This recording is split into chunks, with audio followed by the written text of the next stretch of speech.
কালী পুজোর রাতে আমাদের অনেক কিছু খাওয়ান দাওয়ান হয়েছিল। খিচুড়ি, আলুর দম, চাটনি, পাঁপড়, তারপরে মিষ্টি।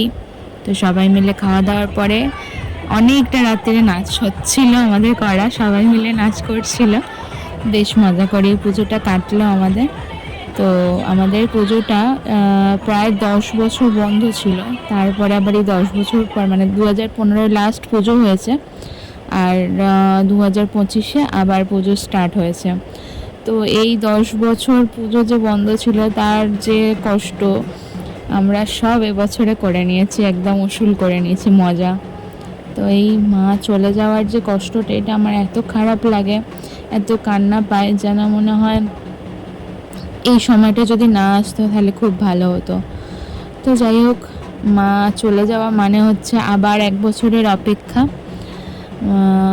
আবার আসবে এই আনন্দ আমাদের। তো বরণ করার পরে মিষ্টি খাওয়াচ্ছিলাম আমি।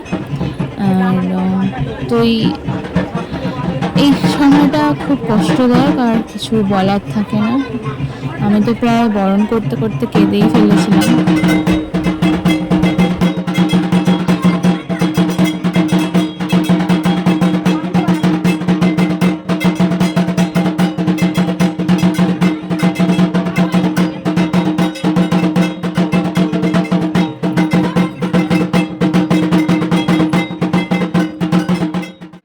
তারপরে হলো সিঁদুর খেলা। তো সবাই মিলে সিঁদুর খেলছিলাম। বেশ এই জিনিসটা তো সবারই ভালো লাগে, প্রত্যেকটা বাঙালি বিবাহিত মেয়েদের সিঁদুর খেলাটা তো মোস্ট ফেভারিট, সে দুর্গা পুজো হোক বা কালী পুজো। আর এই যে দেখতে পাচ্ছ, আমরা খুব নাচন কোদন করতে করতে মাকে নিয়ে যাচ্ছিলাম। তো অনেক দিন পর যেহেতু পুজোটা হচ্ছে, তো তার জন্য সবাই খুব আনন্দে ছিল। তো আবার 1 বছর অপেক্ষা করে থাকা আমাদের, আবার আসবে মা, আবার আনন্দ হবে। এই একটা রাত্রির জন্য যে কতদিন থেকে কত রকমের প্ল্যান প্রোগ্রাম করা। তো এই ঘট ভাসান হওয়ার পর মাকে ঘোরাচ্ছে, এরপরে মায়ের ভাসান। আবার এসো মা, এটাই চাই, আর সকলের মনস্কামনা পূর্ণ করো।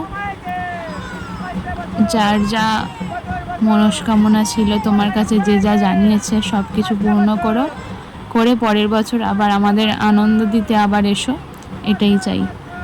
ভাসান করে আসার পর হয়েছিল দধিকর্মা, তো সেটার আর ভিডিও নেওয়া হয়নি। আর রাত্রিরে হয়েছিল মাংসর ঝোল, ভাত। তো দুটো দাদা মিলে রান্না করছে। তো আমার এই ব্লগটা কেমন লাগলো জানাতে কিন্তু একদম ভুলো না। টাটা, দেখা।